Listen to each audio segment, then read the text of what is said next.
welcome friends and family to Walk With Me Ministries. I'm Pastor Mark Horn, pastor of Andrews Presbyterian Church in Andrews, South Carolina.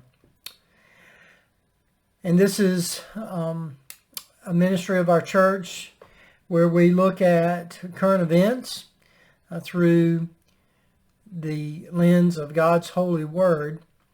And we try to look at local current events more so than national stuff, although we do touch on state and national issues as well.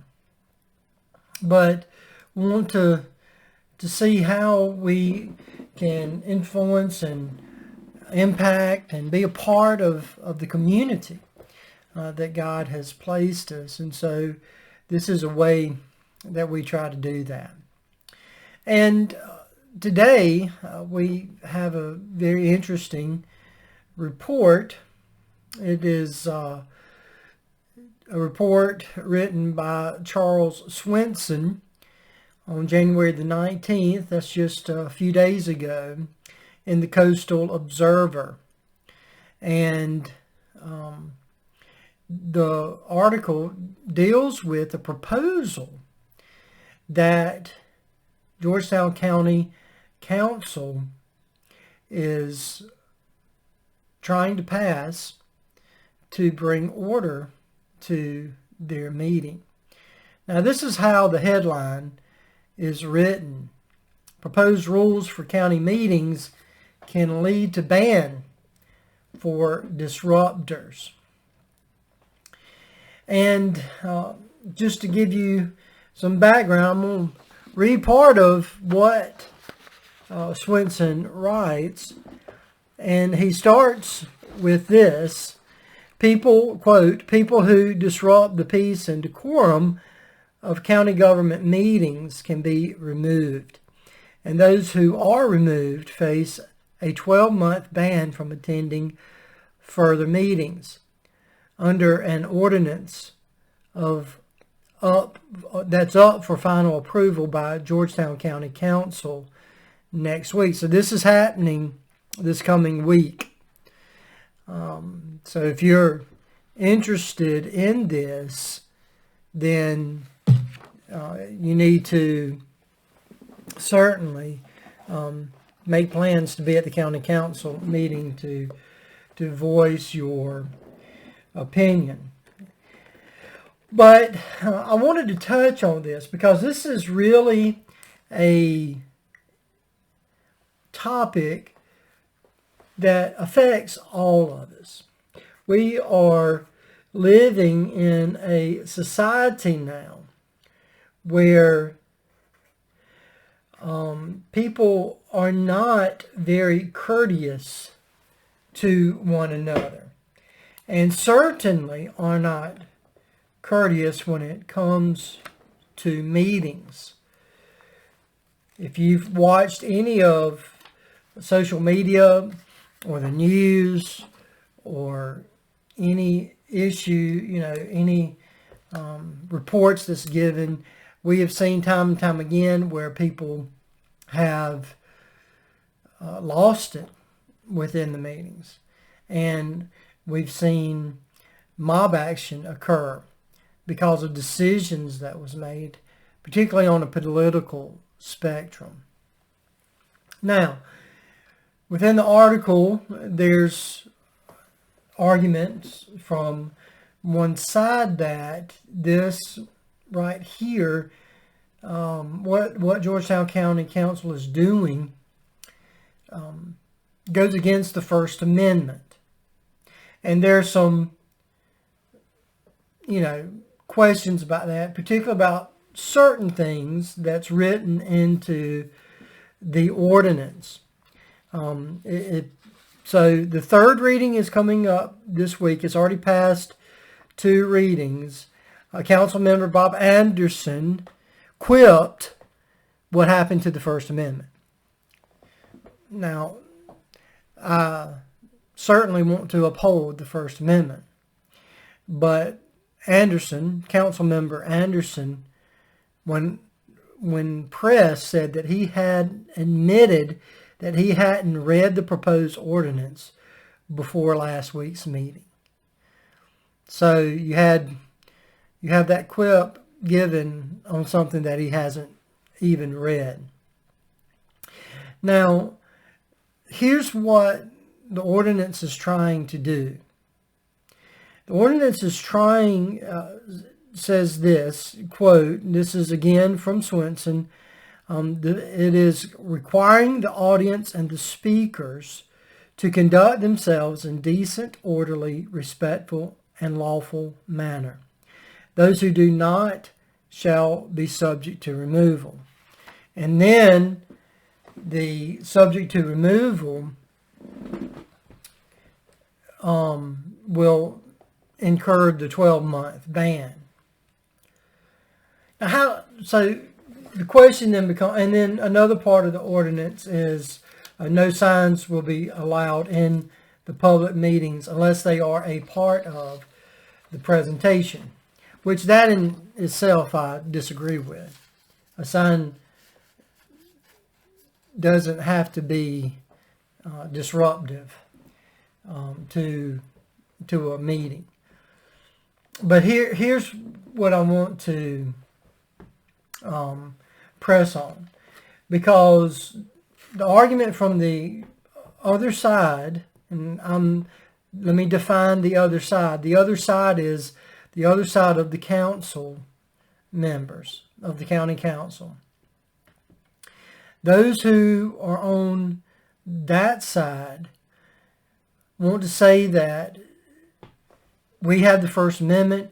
We should be able to say what we want, speak our mind, do what we have come to do, which is to portray how dissatisfied, and maybe on a rare occasion,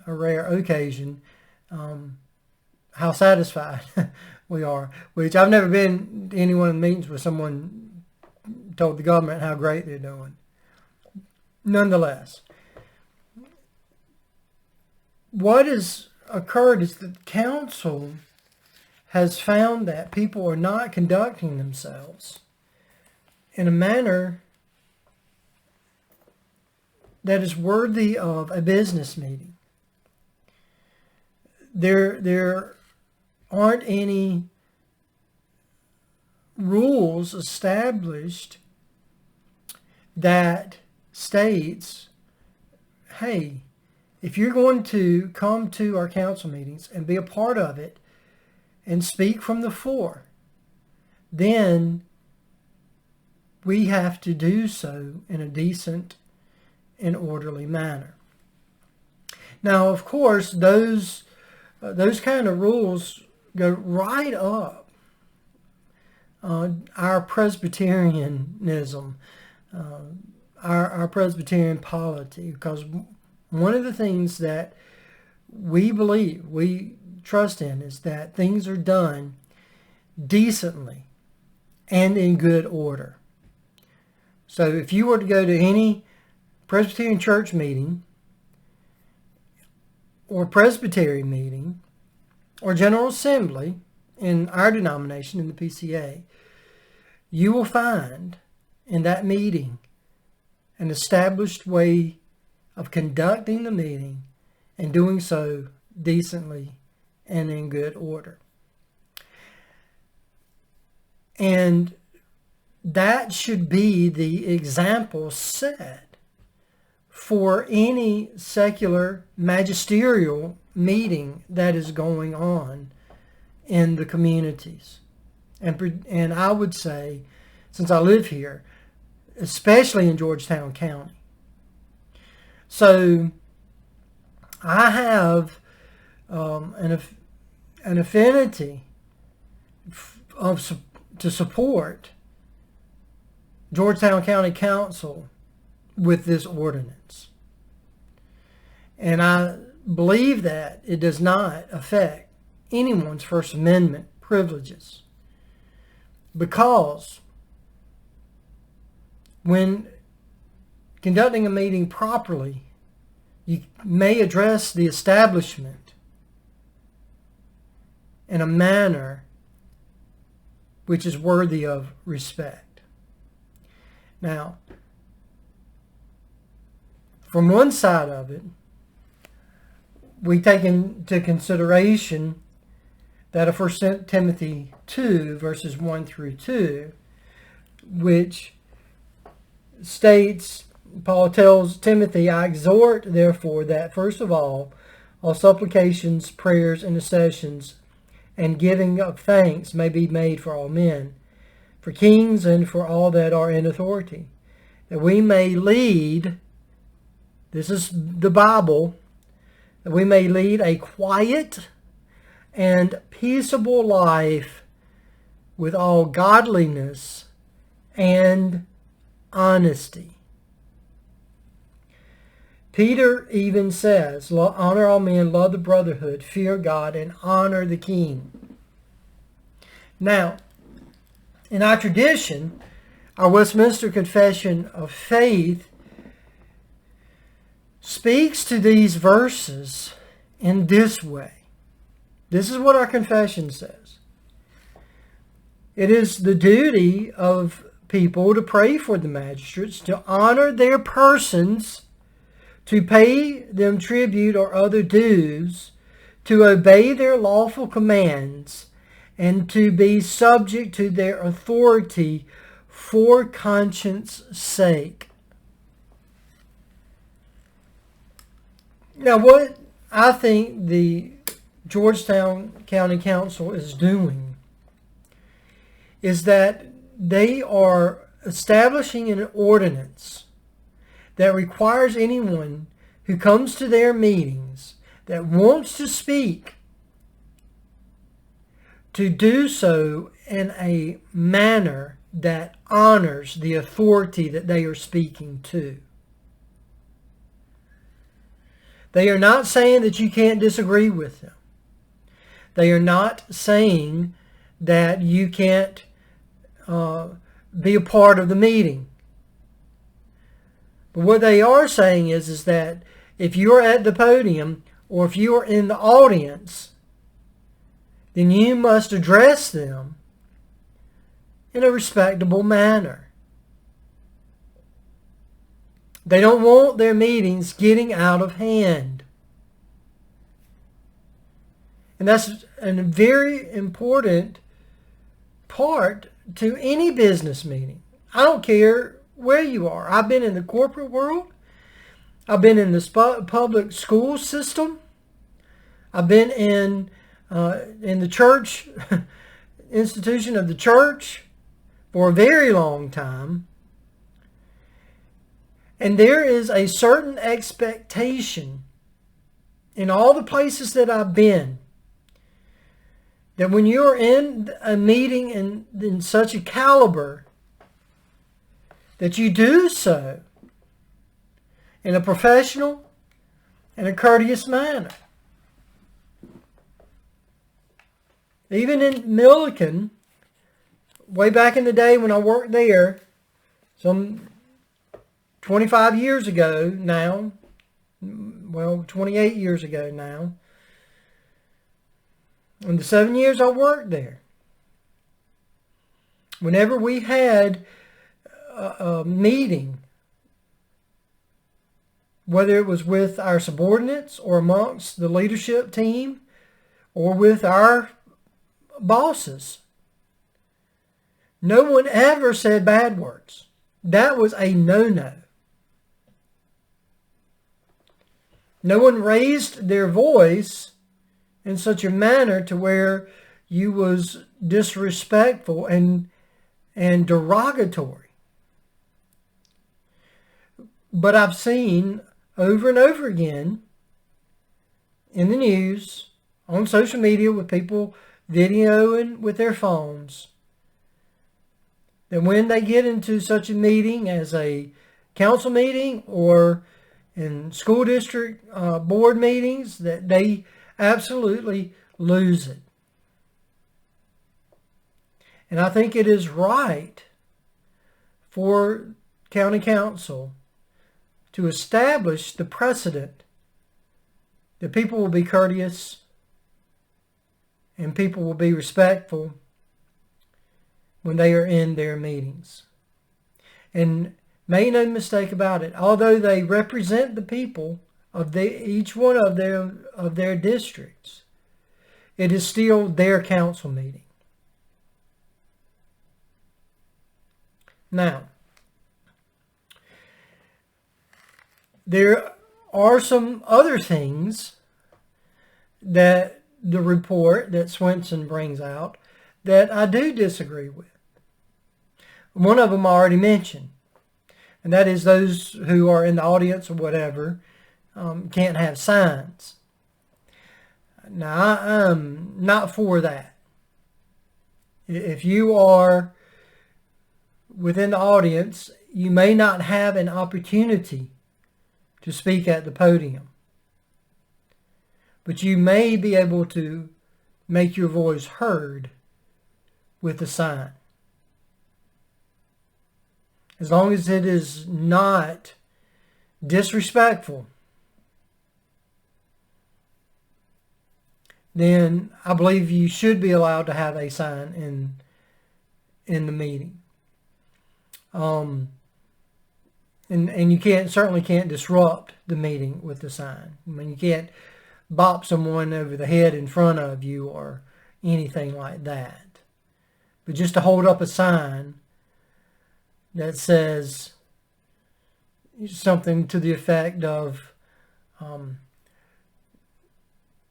stop smoking in the non-smoking area, then that should be allowable.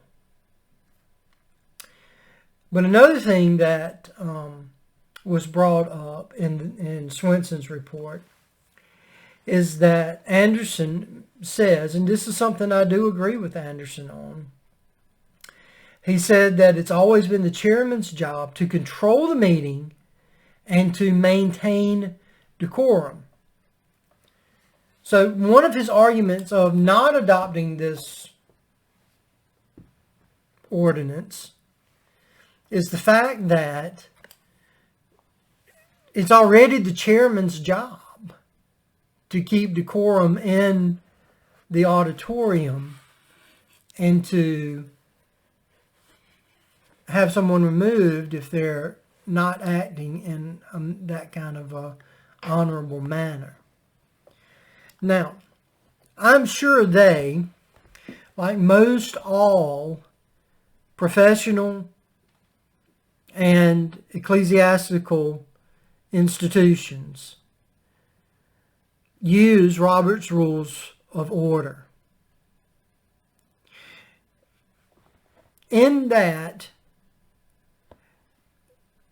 it states, right at the very beginning, this is my 75th edition, 75th anniversary edition of my Robert's Rules of Order. I'll hold it up. It's not the newest by any means, but it's mine. It's what I go to more than anything.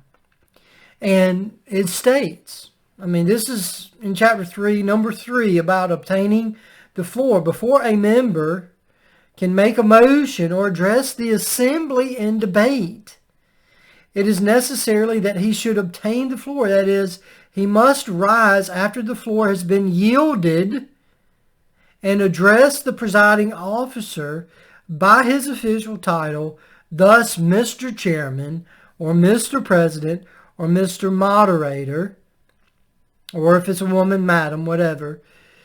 And if the assembly is large so that the members may not be unknown to the chairman, the member should give his name as soon as possible. All right, so the point is that it is the chairman's responsibility to yield the floor to any person there. And if you are in that meeting and the floor has not been yielded to you, you must remain quiet. You must remain respectful, and you must honor those who are there conducting the meeting. So, I just wanted to bring this out because we are living in a day and age where these kind of things are not taught. And we must get back to civility, especially in the public spectrum. So, saying that, I will hold up my sign that we maintain peace and purity. With that, may the Lord bless you, may His face shine upon you, and be gracious to you. Until next week.